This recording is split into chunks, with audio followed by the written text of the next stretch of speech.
Não faça esse alongamento, mas não se sinta culpado, que é igual ventosa. Quem nunca fez isso também que atira a primeira pedra.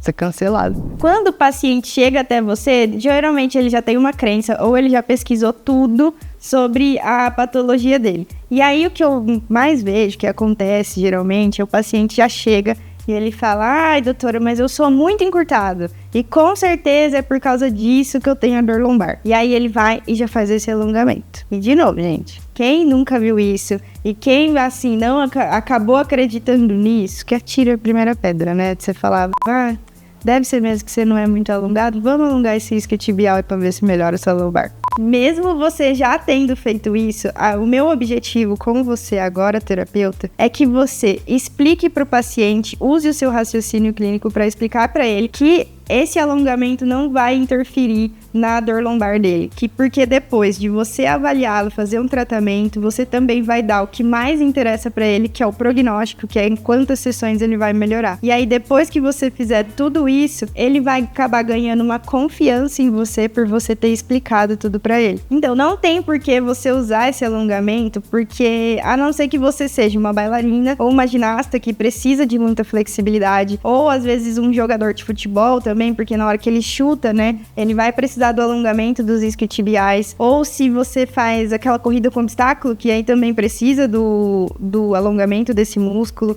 ou se você faz uma luta, que aí precisa chutar muito, que aí também vai precisar. Caso você não faça parte desse grupo, não tem necessidade de ficar priorizando esse alongamento e nem usar ele como um parâmetro se você é encurtado ou não. Agora, pessoal, corrida de rua, musculação, o crossfit ou até um sedentário, ele não precisa super desse alongamento. Porque, por exemplo, um corredor de rua, na hora que você tá correndo, que na teoria, a hora que ele seria alongado é na hora que você levanta a perna, nesse momento o seu joelho tá flexionado. Então, o músculo isquiotibial, os isquiotibiais, eles vão estar relaxados. Então, não tem por que você ficar focando no alongamento desse músculo se você não vai usar ele durante a corrida. E segunda pergunta: por que associam muito esse alongamento com a dor lombar? Ah, Tawane, eu tenho a pelve retificada, minha coluna retificada, então eu preciso alongar meu isquiotibial para puxar a minha pelve para trás. A pelve retificada, na verdade, ela é uma acomodação da coluna. Não é por causa dos isquiotibiais que ela tá nessa posição, porque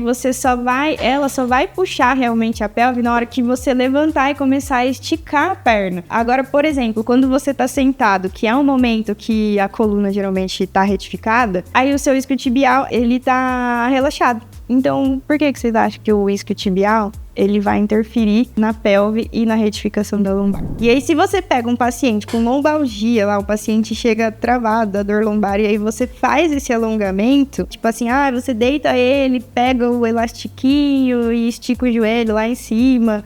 Na verdade, ou você mesmo, né? Você às vezes leva a perna e começa a alongar, na verdade você pode estar piorando. Porque se ele tiver com uma lombociatalgia, com uma radiculopatia lombar, isso daí vai piorar a dor dele, porque você está irritando o nervo, e aí o paciente não melhora, e aí, na verdade, a culpa é sua. Por isso eu falo da importância do raciocínio clínico. Então, quando você pega lá o seu aluno ou seu paciente, você tem que analisar ele por um todo e fazer todo esse raciocínio clínico para você conseguir traçar um tratamento efetivo para ele, eficaz e que seja rápido. Porque aí, assim, você ganha o paciente e ganha confiança e você consegue aumentar tanto a performance do seu paciente quanto a performance dos seus atendimentos. E aí vale lembrar até que você tem que explicar muito isso pro seu paciente também, que tem muitas mobilidades, tanto que, nossa, hoje em dia eu vejo um monte na internet e existem várias mobilidades que podem ser para ele, mas tem muitas que também não podem ser. Então você tem que deixar isso bem claro, porque hoje em dia a internet ela tá cheia de exercícios e cheia de desafios, tanto que esses desafios eu acho eles ruins porque às vezes a pessoa não tem uma boa mobilidade, ela vai tentar fazer lá na brincadeira, ela não consegue, aí ela vai querer usar aquilo de parâmetro, vai ficar tentando, e aí ela não vai ver sucesso nenhum, e aí ela começa a desistir,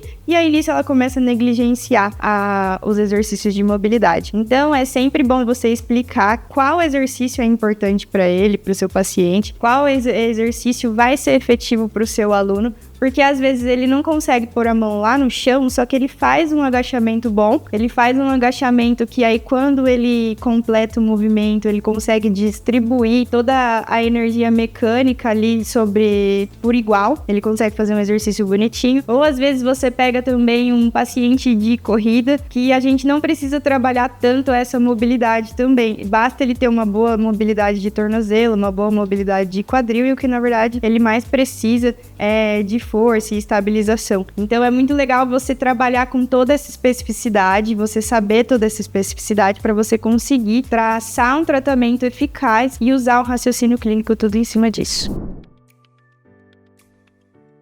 Agora, então, eu vou aproveitar para desmistificar algumas informações sobre a lombar, porque aí, assim, você vai conseguir construir um raciocínio clínico para o tratamento, e aí você vai aumentar a performance do seu aluno, gerar um tratamento eficaz, um tratamento rápido, e, consequentemente, com isso, você vai aumentar seu faturamento, e aí você vai conseguir triplicar os seus ganhos. A dor lombar é uma das patologias mais frequentes e um dos assuntos mais buscados no Google atualmente. A dor lombar, ela é recorrente, episódica e vem em crises recorrentes ao longo dos anos. Pode gerar cronicidade, incapacidade e estar relacionados a fatores psicossociais. Então, 18% da população mundial tem dor lombar. Ela é uma patologia que mais incapacita. E como eu falei, ela vem em crises recorrentes ao longo da vida. Tanto que de 20 a 25% das pessoas, elas vão ter uma segunda dor lombar, uma segunda vez que vai ter uma crise. Então, por exemplo, se você tem uma dor lombar, você teve uma crise agora, pode ser que você tenha uma crise amanhã, pode ser que você tenha uma crise daqui a um ano, pode ser que você tenha uma crise daqui a 10 anos, mas as chances de você ter é muito grande. Só 20 a 25% não vão ter.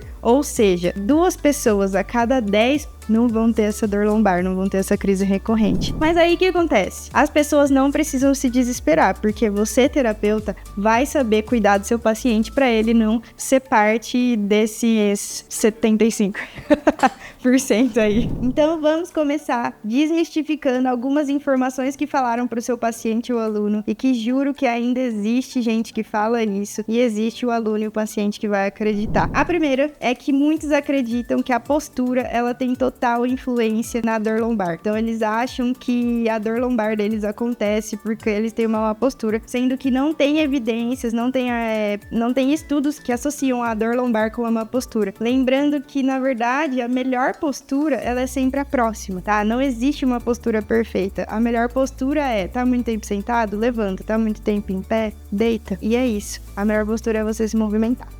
O segundo, a coluna, ela não sai do lugar. Sério, isso até dá vontade de chorar na hora que o paciente chega falando isso. E se você não tira isso da cabeça dele, você tá criando, na verdade, um trauma e não educando o paciente, porque ele vai acreditar naquilo e ele vai acreditar que a causa da dor lombar dele é que ele tá fora do lugar, e ele vai levar isso pra vida dele e vai deixar de fazer várias coisas por causa disso. Mas se você continuar falando pra ele, então vou botar sua coluna no lugar, gente, para que eu vou mandar prender. Então, o terceiro mito é que o medicamento é o melhor tratamento para dor lombar. As diretrizes internacionais já recomendam que os médicos, eles devem indicar, o tratamento fisioterapêutico ou o exercício como um tratamento primário para dor lombar. O medicamento, ele até pode ajudar, mas ele não deve ser o tratamento primário. A fisioterapia, sim, é o tratamento primário, e ela vai te ajudar, até porque ela vai ser melhor que o medicamento, porque ela não tem efeito colateral comparado com o remédio. Outra coisa é, o exame de imagem, ele não determina a origem da dor. Tem muito paciente que ele gosta de fazer o exame de imagem, porque eles gostam de dar nome às coisas e de ter certeza do que tem ali, mas muitas vezes os achados clínicos, eles não condizem, porque, por exemplo, não sei se vocês sabem, a hérnia de disco ou a artrose mesmo, elas são assintomáticas. Então, você tem elas ali, mas você não tem sintoma nenhum de dor. Tanto que a gente fala, a hérnia de disco, ela é uma coisa comum, tem muita gente que tem, e aí às vezes ela nem sabe, ela só vai saber quando ela for fazer um exame, às vezes quando ela travar que ela vai procurar, tá? Mas a maioria das muitas coisas ali são assintomáticas e não precisa fazer. Fora que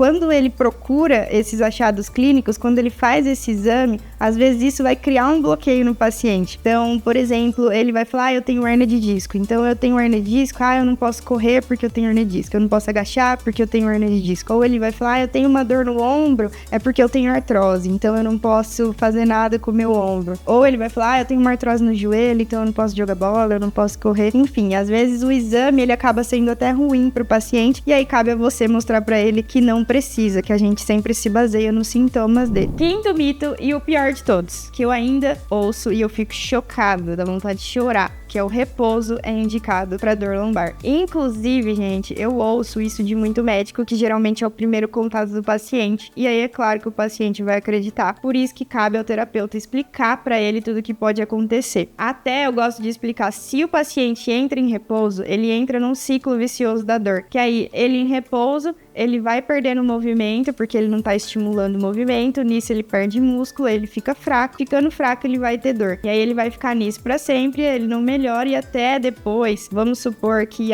ele deu uma melhorada, ele vai tentar voltar, a dor vai voltar. Então, o tratamento pra dor lombar é movimento, é exercício físico. Você falar que você, né, o terapeuta, falar que o paciente precisa fazer repouso é a maior irresponsabilidade que você vai causar, tá bom? Até porque, assim, lógico que a gente não vai botar ele pra continuar treinando do mesmo jeito que ele fazia ou colocar alguns treinos intensos, mesmo paciente que chegou ali travado. Mas a gente vai, no primeiro momento, tentar manter, diminuir um pouco o volume, mas tentar manter ele ativo e aí, conforme ele for progredindo, conforme ele for melhorando durante o tratamento, aí a gente vai progredindo os exercícios, mas deixar ele parado, isso é erro federal. Então, resumindo, né, falando sobre esses mitos, educar o paciente é um dos principais fatores que tem que ter dentro do seu tratamento. Esse aqui é o resultado de um paciente meu que ele chegou travado, como vocês podem ver, ele chegou em lateral shift, que isso já indica 90, se não 99% da chance dele ter hérnia, nem preciso do exame assim. E aí aqui já tem um resultado dele que no meu método de tratamento lá dentro da clínica a gente fez só com mobilidade. E isso é o quê? Mobilidade é movimento, que foi na primeira sessão que a gente já teve esse resultado, ou seja, eu já tirei ele de um quadro agudo com a mobilidade, e aí fora isso, eu ensinei os exercícios para ele continuar em casa, e aí eu eduquei ele sobre a dor dele, até porque eu expliquei como ele tem,